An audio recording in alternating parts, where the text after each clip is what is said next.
Hi, everyone. My name is Lydia Martinez, and I am the founder of L Marketing and Events. And today I wanted to talk to you about defining your audience. If you are in business, if you run a nonprofit, if you own a restaurant, anytime that you are communicating who you are and what you do, you have to know who you're talking about. And so defining your audience is that marketing speak that literally just means, who are you talking to? How are you talking to them? What are you trying to say? What's the best way to tell your story? And that's what marketing really comes down to, is telling your story to the right people at the right place, the right way, at the right time, when they're trying to make a decision for something that they want to do, something that they want to buy, something that they're trying to make a decision about, something that they need. So your ideal customer, that is the key to defining your audience. Who are your customers, your clients, the people that you want to purchase from you? And it doesn't matter what it is that you do, whether you have products or services or, digital offerings or brick and mortar, or your restaurant where somebody's literally going to put something on a plate in front of you. You have customers that are your picture perfect ideal person that you want to work with. To define who that audience is or who your ideal customers are, it helps to look at a couple of different things. So start out with demographics. That's number one. Demographics are they're kind of the lowest common denominator, and they are just a starting point.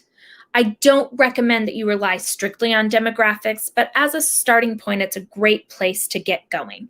So demographics are things like gender, age, income, family size, location, zip code, education level, all those different data points that define who we are. And so that is your starting point. It's like putting a pinpoint on a graph of who people are.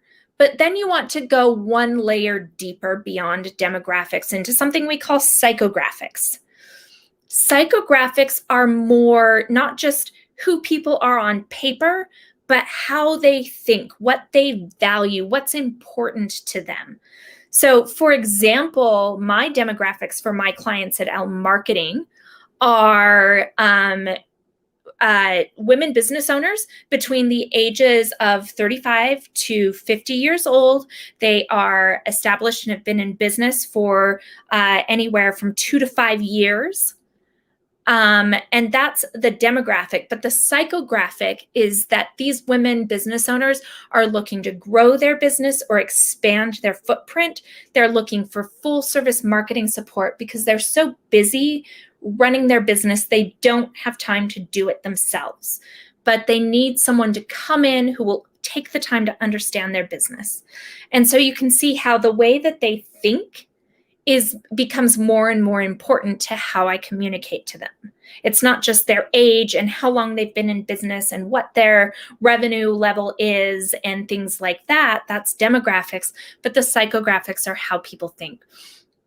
So for example, in the case of a restaurant, the psychographics of a customer might be, for a fine dining restaurant, somebody who values quality and experience and slowing down and enjoying a good meal. They might put extra value on supporting local businesses. They might put extra value on supporting, small farmers or local food production. Whereas a really busy mom with young children, her priority or her psychographics might be somewhere that I can go where I can get a meal that's relatively quick, relatively healthy, and very, very, very fast that my family will enjoy for an X amount of money, not necessarily wanting to spend a ton of money. And so you can see that's the difference between demographics and psychographics and how that might apply. The next thing when you're defining your audience is defining what they want from you.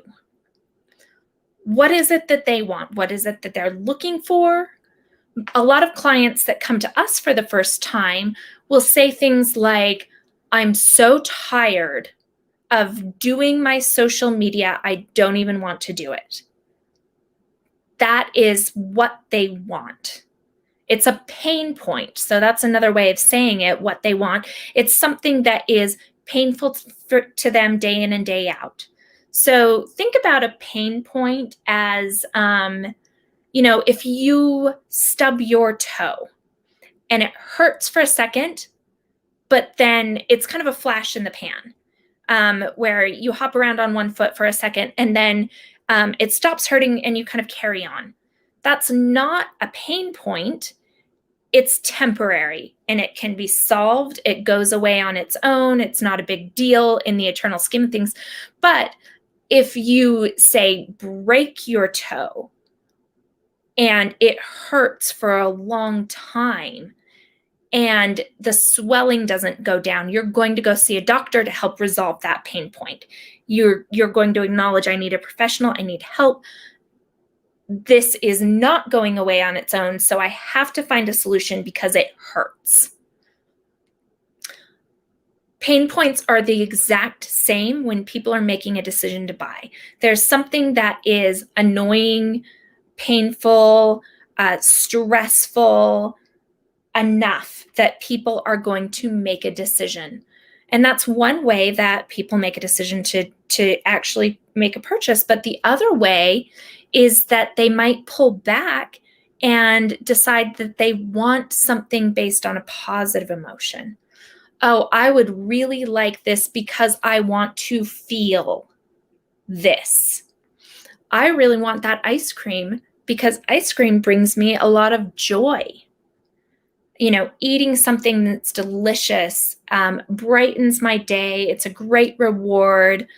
That is actually solving a problem as well. It's giving somebody something sweet to enlighten or enliven their day.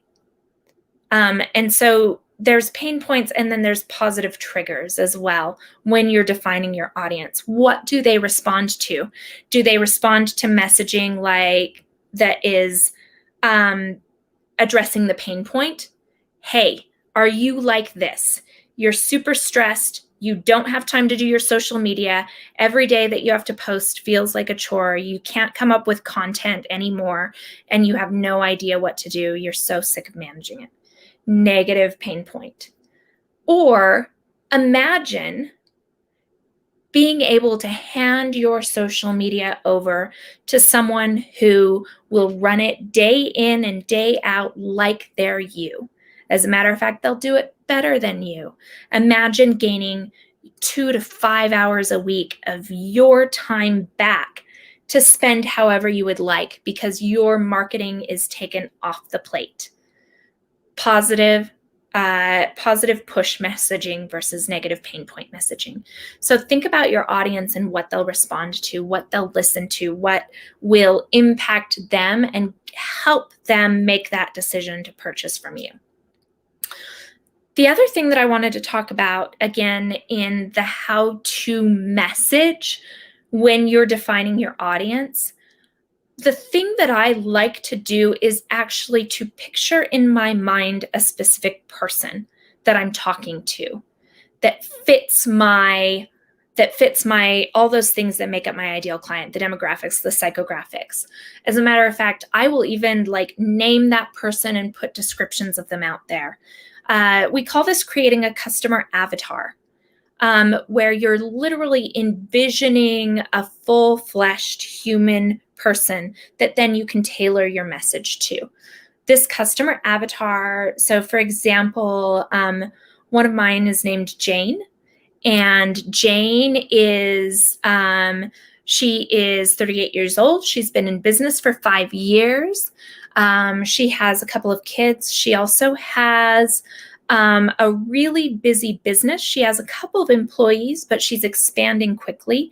She's decided that she doesn't want to hire internally anymore.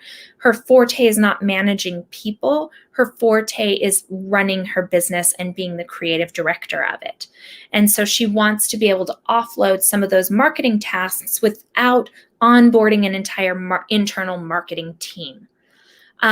She wants to be able to delegate, but she needs help understanding how to do that and what she can offload. And then finally, she's really looking forward to having a little bit of extra time, especially in the mornings, to spend time with her kids and with her family. That's her goal. So that's one of my avatars. That's who I'm talking to. And having that story or that picture in your mind of how you want to communicate to that specific person helps make you a better storyteller. It makes your audience real as opposed to this kind of big hypothetical audience. It narrows it down, hones it in, and makes it really clear who it is that you're talking to and why you're talking to them. Thank you so much for tuning in. Hopefully this was helpful for you. If you need any support defining your audience, understanding who you're trying to reach, or even understanding how to reach them, please do reach out. We're happy to help you. We're happy to do a consultation and kind of walk you through some different ideas of what it is that you can be doing to define your audience. Again, thank you so much for tuning in. My name is Lydia Martinez, and I am the founder of L Marketing and Events and Restaurant Owners Marketing Academy. Have a great day.